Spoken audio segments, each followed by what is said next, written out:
Howdy again everyone, and here is one camera lens that I've been dreaming about testing for many years now, the Canon EF 200mm f2 L IS USM.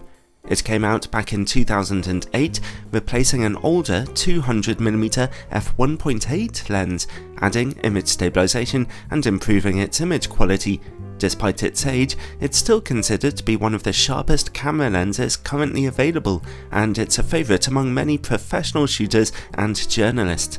It does cost a whopping $5,700 though, and about £5,900 in the UK, so UK shoppers should consider getting a grey market version. By the way, watch to the end of this video for some news about my Patreon page, which now has regular, exclusive content for my supporters. For classic portrait photography, where you're aiming to really compress your backgrounds, there's nothing better available than a 200mm f2 lens, I don't think. Just look at that incredible background separation. The one disadvantage is that you have to be fairly far away from your subject, but the pictures will look seriously impressive. This would be an incredible lens for event photography or any other kind of subject photography. Sports and wildlife photographers might want to put an extender onto it though, to increase that focal length a bit.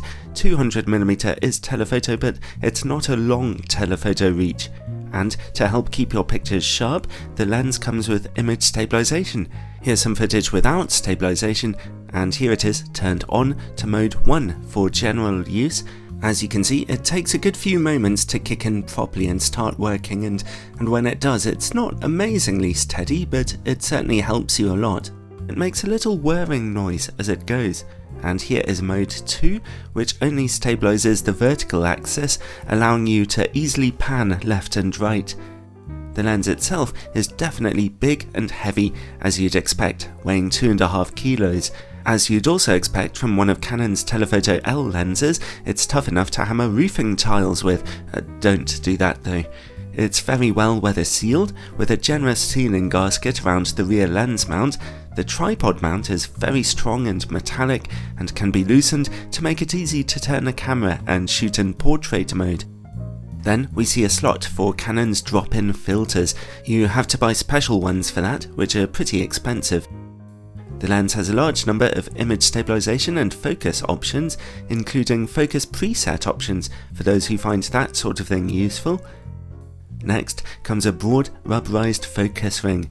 It turns very smoothly, giving you plenty of precision for manual focusing, if that's what you're trying to do.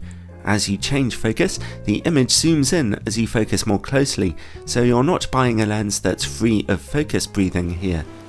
The lens's autofocus motor is quiet, accurate, and pretty fast. In fact, most of the noise you can hear here is actually the image stabilization mechanism. The lens comes with a hood, which includes a leather lens cap which is hardened around the centre. It's pretty awkward to get on and off your lens, to be honest, and I'd love to see if a better solution can be found one day.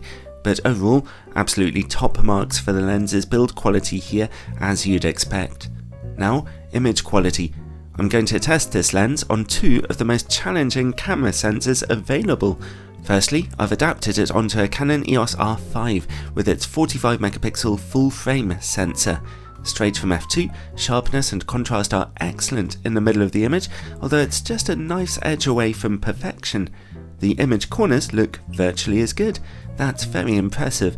Stop down to f2.8 and the corners look just as good, and the middle shows a tiny improvement, leaving us with an absolutely razor sharp image.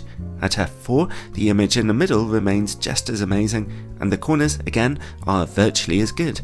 The lens stays this sharp down to f8. f11 and f16 begin to see a little softness creeping in due to the effects of diffraction.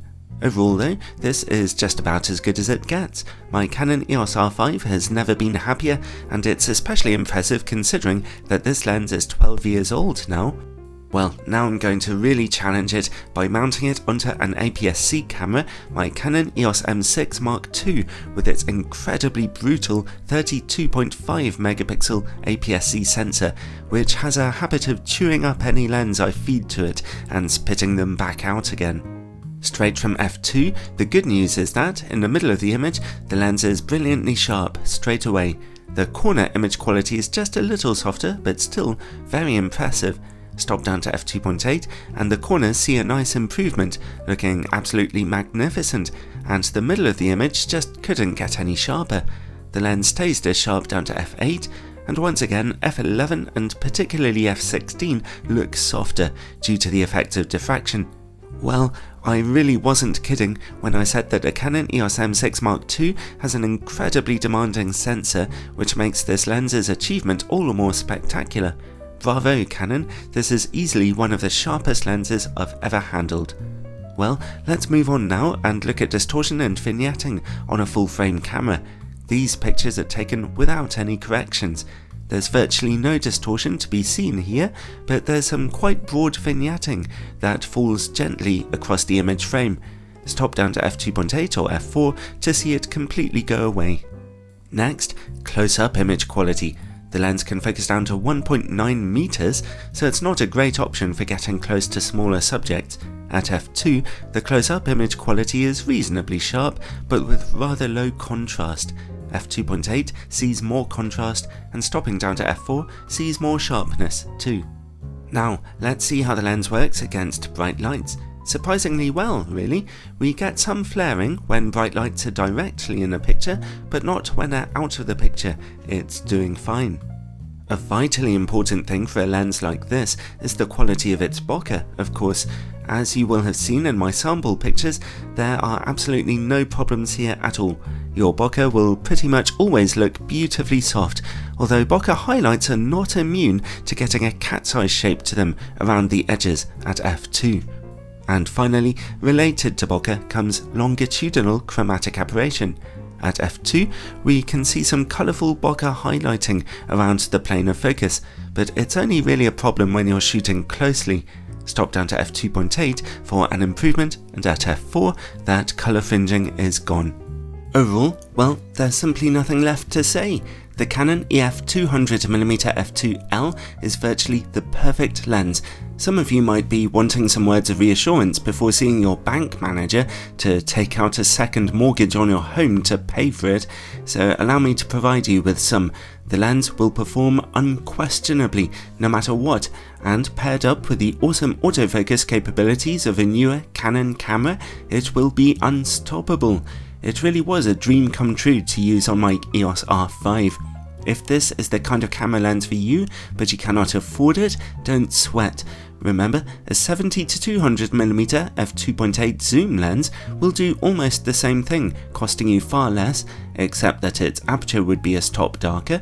That's not a huge difference though. But this prime lens will probably still be a bit sharper, and if you're a professional and you still need the absolute best, then you have to pay for it. The lens comes highly recommended.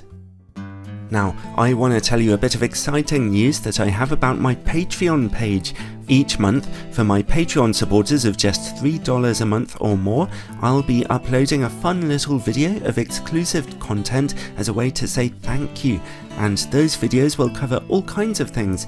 There'll be behind the scenes videos of how I test camera lenses, the lenses I recommend for various different kinds of photography, and also video location tours of some of my favourite shooting locations, as well as landscape photography tips that I've picked up from them.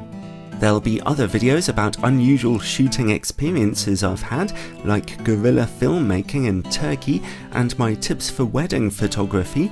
And finally, just for fun, there'll also be some totally random, non-photography related videos about some of the craziest experiences I've had in life, from teaching English in South Korea to trying to manage a 24-hour pizza restaurant, and the craziest experiences I've had taking weddings as a vicar, including the time I had to lead all the music on my guitar in a music group while simultaneously being the official wedding photographer.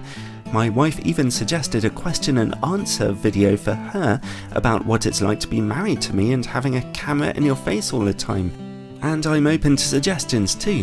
What crazy little video would you like to see? Well, these videos will stay exclusive to my Patreon supporters for at least 2 years, and some of them will remain exclusive forever. In fact, there are videos over there right now waiting for you. So if you found these review videos helpful and you want to help to make them keep on happening, or just to say thank you, as well as catching some fun little side videos, then head on over to Patreon now. There's a link in the description below. I really appreciate the support from you all. It really makes a big difference. Take care now, and God bless.